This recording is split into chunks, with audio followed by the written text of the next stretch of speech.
I think everything that a filmmaker puts him or herself into, even if it's somebody else's script and you're just picking the shots and directing the actors, your life is going to come spilling out onto celluloid, whether you like it or not. It just happens to all of us. But in the sense of the Fabelmans, it wasn't about metaphor, it was about memory.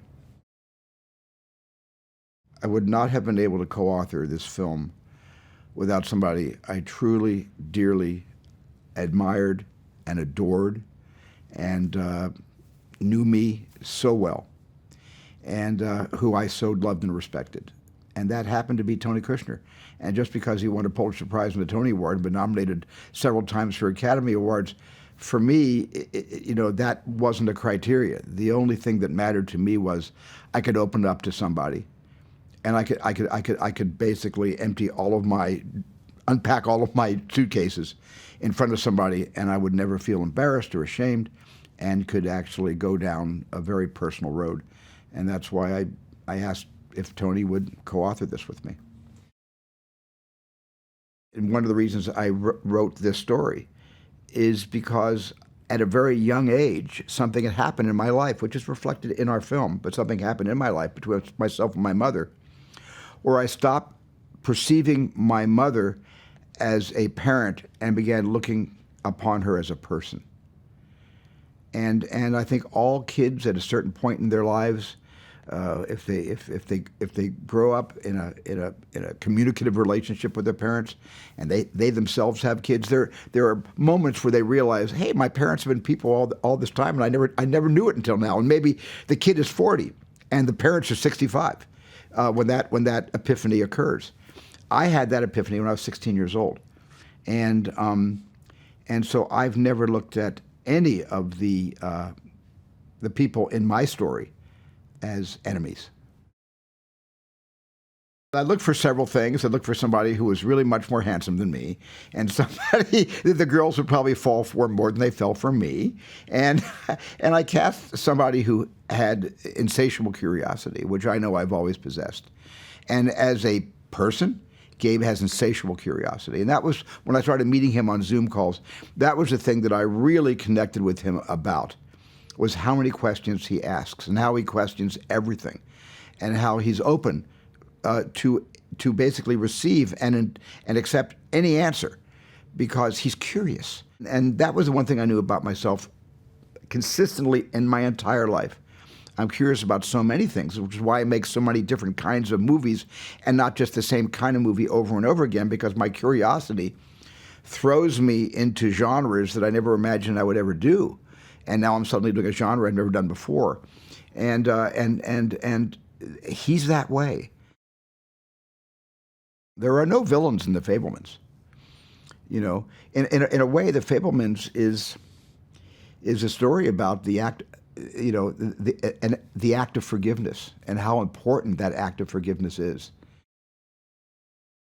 Imagine having, a relative who used to be a lion tamer at the circus and did other dirty deeds also in the circus. He swept out the pachyderms, stalls, things like that when he was working his way up, trying to get into the big top at the time. He did a lot of different things, but they were always eccentric and they were always bigger than life.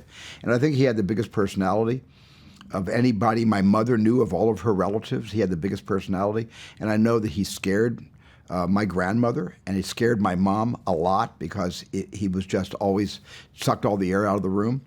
I only met him a couple of times. I remember meeting him when I was like 5 or 6 or 7 years old, and he was always somebody I wanted to go into the other room when he started talking in that overly loud voice with that thick Ukrainian accent.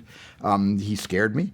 And then when he came to Phoenix, Arizona to pay his respects after my grandmother died, which is shown in the movie, that was, as a kid, maybe 16 years old, that's when I really understood that this is probably where show business came from. I think my show business gene probably came from both my mother, who was a performer in her own restaurant, and probably a little bit genetically from Uncle Boris.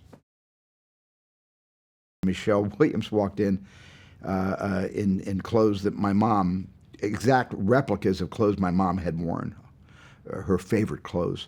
And Paul walked in looking just like my dad. And I turned around and I looked at Paul and Michelle together, and it was kind of an out-of-body moment. There was a little moment where everything sort of went into slow motion, like a car accident.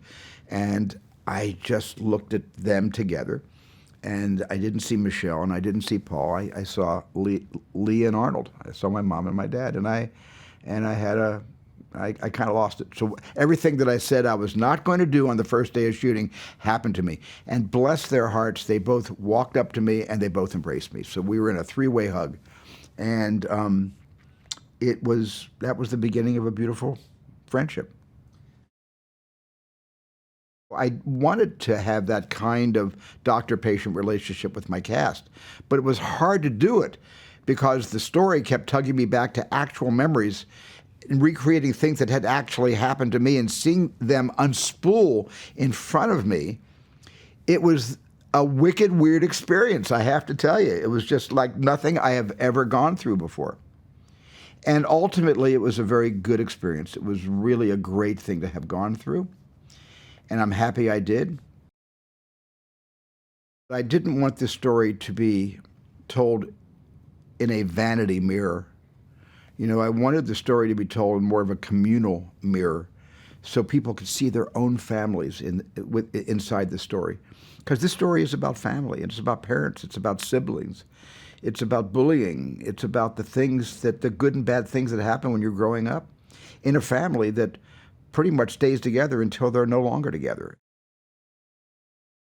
The aspects of my Jewish existence is just, it's part of the DNA. It just goes without much comment.